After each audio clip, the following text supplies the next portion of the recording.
گوجری زبان میں اپڈیٹ سنیے۔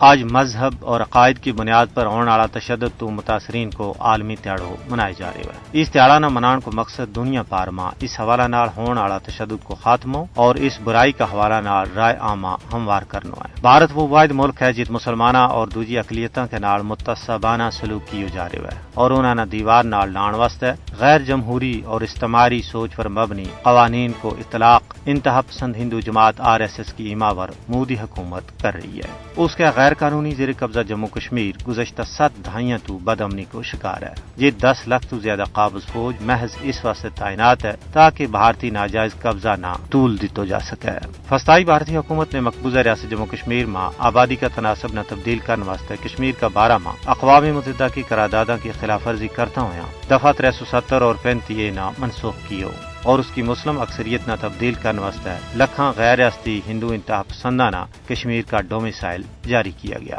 اس مضموم ایجنڈا نہ پورو کرنے واسطے مسلم افسران کی جگہ ہندو بیوروکریسی نے لے لی ہے۔ بھارت کے زیر تسلط جموں کشمیر میں جت کشمیری نوجوانوں کو ماورائے عدالت قتل کیے جا رہے ہے ات کشمیری قوم کی تذلیل و تحقیر اور سوانیاں کی آبرو ریزی نہ بھارتی حکومت نے ایک مستقل پالیسی کے طور پر اپنایا ہوا ہے۔ بھارت تمام تر تنقید اور دباؤ کے باوجود اپنی ظالمانہ اور غاصبانہ پالیسیاں تو پیچھے ہٹن واسطے آمادہ نہیں ہے۔ ان مضموم اقدامات نے ہندو فاشزم نہ مسلط کرن کا RSS اور شیو سینا کا خفیہ ایجنڈا نہ بے نقاب کر دیتو ہے۔ بھارت میں اقلیتاں خاص طور پر مسلمان ہندو انتہا پسندی کو شکار ہے۔ مختلف ہیلا بہانہ نال انہوں نے تشدد کو نشانوں بنائے جا رہے ہیں۔ ہندوتوا کا متوالا لاؤ جہاد کار واپسی اور گاؤ رکشا کا ناور مسلمانہ اذیت دیتا ہوا قتل و غارت گری کو نشانوں بنا رہے ہیں۔ مودی حکومت نے ایسا متنازع شہریت قوانین بنایا جن نال صدیاں تو بھارت میں آباد 20 لاکھ تو زیادہ مسلمانوں کی شہریت داؤ پر لگی ہوئی ہے۔ حقیقت یہ ہے کہ بھارت میں اقلیت انتہائی خوف و ہراس میں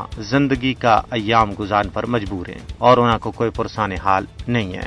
یہ ساری صورتحال عالمی برادری واسطے چشم کشا ہے۔